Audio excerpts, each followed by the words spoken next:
పాలన కాదు, గల్లీ బిడ్డల పాలన కావాలని, గల్లీ బిడ్డలకు అందుబాటులో ఉండే పాలన కావాలని కాంగ్రెస్ పార్టీ ప్రజాపాలన ఏర్పాటు చేస్తే తట్టుకోలేక, ప్రజల నుంచి వచ్చేటువంటి స్పందన చూసి ఓర్వలేక ఇలాంటి దుష్ప్రచారాలకు ఒడిగట్టడం కరెక్ట్ కాదు. ఒకసారి ఆత్మ విమర్శ చేసుకోండి, ఆత్మ పరిశీలన చేసుకోండి అని ఈ సందర్భంగా ఈ బీఆర్ఎస్ కుటుంబ పాలన పార్టీకి తెలియజేస్తా ఉన్నాం. ఈరోజు అధికారంలోకి వచ్చిన వెనువెంటనే ఇచ్చినటువంటి హామీలలో మీరు కేవలం అసెంబ్లీ సమావేశము, ఎమ్మెల్యేల ప్రమాణ స్వీకారాలకే నెలలు టైం తీసుకున్నారు. మీ ఇష్టం అనుకున్నారు. ఈ రాజ్యము ఒక ప్రజాస్వామ్యం లేదు, ఒక రాజ్యాంగం లేదు, ఏది లేదు. ఈ రాష్ట్రం మా ఎస్టేటు, మేముండే ఇల్లు మా గడీలు, మేము చెప్పినట్టుగా మేము వినాలి అనేటువంటి దబాయింపు పాలన నుంచి ప్రజల దగ్గరికి పాలన పోయిన తర్వాత ప్రజలందరూ సంతోషంగా ఉన్నారు, కాంగ్రెస్ పార్టీ మీద విశ్వాసంతో ఉన్నారు, నమ్మకంతో ఉన్నారు. ఇచ్చిన ప్రతి హామీ అమలు చేస్తున్నటువంటి విశ్వాసము, ఆ యొక్క ధైర్యము ప్రజలలో ఉంది. కానీ ధైర్యం కోల్పోయింది ఎవరు అంటే ఈ బీఆర్ఎస్ పార్టీ వాళ్ళు. అధికారం లేకుండా బతకలేనటువంటి పరిస్థితి ఉంది. అహంకారము, అధికారము, పెత్తనము ఇవన్నీ కలగలిసినటువంటి నాయకత్వం, ఫ్యూడల్ నాయకత్వం వాళ్ళ యొక్క టీఆర్ఎస్ పార్టీ నాయకత్వం. ప్రజల నుంచి వచ్చేటువంటి స్పందన చూస్తే తట్టుకోలేకనే ఈరోజు దుష్ప్రచారం అనేటువంటి ఒక దారిని ఎంచుకొని మేము మంత్రులుగా ప్రమాణ స్వీకారం చేసింది 2వ తారీఖు నాడు, 9వ తారీఖు నాడు ప్రమాణ స్వీకారం చేసింది 7వ తారీఖు నాడు. 9వ తారీఖు నుంచి మేము ఇచ్చిన ఒక్కొక్క హామీని అమలు చేస్తూ మిగతా హామీల కోసం దరఖాస్తులు తీసుకోవడం కోసం ప్రజాపాలన పెట్టడం జరిగింది. అంటే మేము 7వ తారీఖు నాడు ప్రమాణ స్వీకారం చేస్తే 9వ తారీఖు నాడే ఇంకెప్పుడు అమలు చేస్తారు అని మాట్లాడారు. 5 సంవత్సరాల క్రితము మరి ఏకకాలంలో రుణమాఫీ అని చెప్పి కనీసం ఎంత ఘోరంగా రైతులను ఇబ్బంది పెట్టిరో మర్చిపోయారో నేను అడుగుతున్నా. 10 సంవత్సరాల క్రితం మొట్టమొదటి హామీగా దళితుడే ముఖ్యమంత్రి అని చెప్పారు. 10 ఏళ్ళైనా కూడా మరి మీరు దానికి పూనుకోకుండా 3వసారి కూడా మీరే ముఖ్యమంత్రి కావాలని చేసినటువంటి ఈ మోసం ప్రజలు మర్చిపోలేకనే అన్ని వర్గాల పార్టీ కాంగ్రెస్ పార్టీ అని కాంగ్రెస్ పార్టీకి అవకాశం ఇచ్చారు. 10 ఏళ్లు దోచుకున్న దోపిడి దొంగలు మీరు అని ప్రజలు గ్రహించే, మీరు 420 అని ప్రజలకు తెలుసు కాబట్టే 2004 నుంచి 14 వరకు ప్రజా సంక్షేమాన్ని గుర్తుపెట్టుకున్న ప్రజలు తెలంగాణ ఇచ్చినటువంటి కాంగ్రెస్ పార్టీకి అవకాశం ఇచ్చారు. ఎందుకు తట్టుకోలేకపోతున్నారని మేము అడుగుతున్నాం. ఇవాళ ఒక ప్రజాస్వామ్యబద్ధంగా జరిగినటువంటి ఎన్నికలలో మెజార్టీ మాకొస్తే తెల్లారి నుంచే కూలుస్తాం, పేలుస్తాం ఇని చెప్పేటువంటి మాటలు ఎందుకు ఇంత దురహంకారం మాటలు, ఇట్లాంటి దుర్బుద్ధి అని మేము అడుగుతా ఉన్నాం. కాబట్టి 420 మీరు ఇచ్చినటువంటి హామీలు అమలు చేయకుండా 10 సంవత్సరాలు ఇష్టానుసారంగా గడీల పాలనను గల్లీ బిడ్డల మీద రుద్ది ఎంజాయ్ చేసింది మీరు.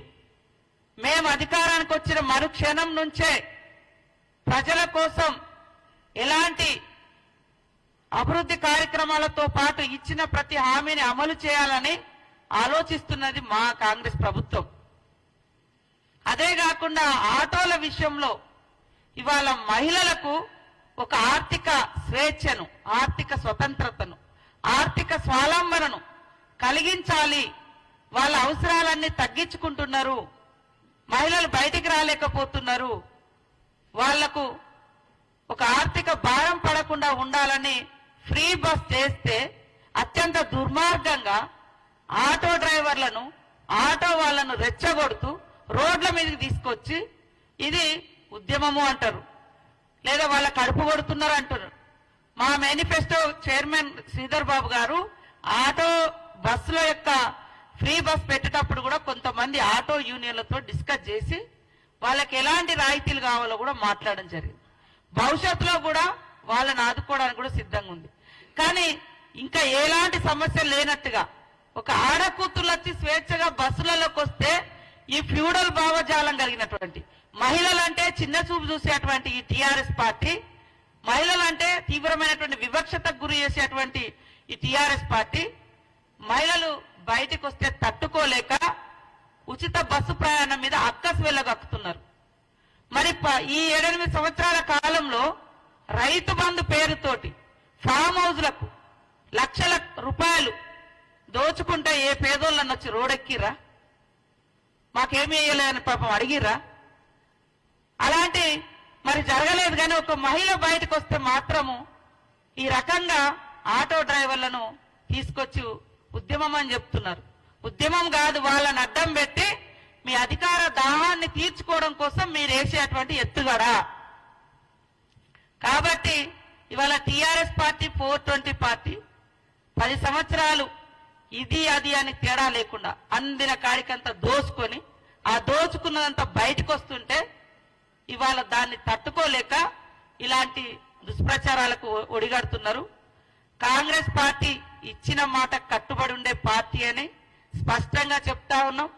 ఇవాళ వాళ్ళు పెట్టినటువంటి బడ్జెట్ చూస్తే బడ్జెట్ బారెడు, ఖర్చు శారెడు. మరి వచ్చినటువంటి నిధులను కూడా తమ ఇష్టానుసారంగా తమకు నచ్చిన పథకాల పేరుతోటి కమిషన్లు వచ్చేటువంటి వాటి కోసం లక్షల కోట్లు ఖర్చు పెట్టి ఇవాళ మేము శ్వేతపత్రం రిలీజ్ చేస్తే వాళ్ళట శ్వేతపత్రం అట. ఏడ కష్టపడ్డారు? ఎవరి త్యాగాల మీద వచ్చింది ఇది? తెలంగాణ బిడ్డల త్యాగాల మీద వస్తే, ఉద్యమాల మీద వస్తే ఉద్యమకారులను అణిచివేసిన చరిత్ర. ఉద్యమం చేసుకోకుండా ఒక ధర్నా చౌక్ లేకుండా చేసిన 420 మీరు, మేం కాదు. ఇక్కడ కాంగ్రెస్ పాలనలో ప్రజాస్వామ్యము కనబడుతుంది కాబట్టి ప్రజలందరూ స్వేచ్ఛగా ఉన్నారు.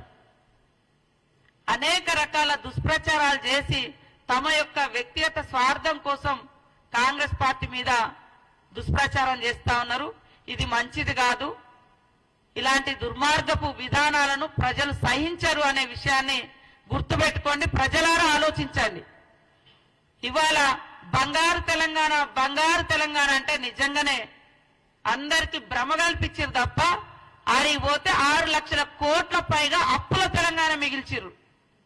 కేసీఆర్ ప్రభుత్వం గతంలో బంగారు తెలంగాణ అంటే నిజంగా దేశమంతా బంగారం అనుకున్నారు. మనం కూడా ఇక మనకు రాకపోతుందా అని ఒకసారి రెండోసారి అవకాశాలు ఇచ్చారు.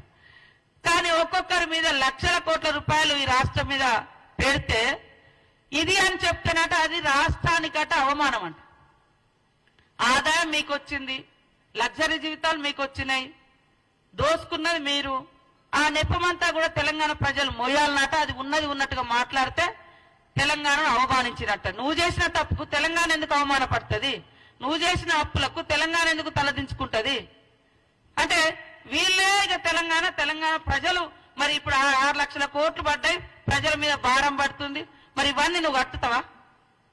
ఉన్న శ్వేతపత్రం మేము విడుదల చేస్తే శ్వేతపత్రం అంట.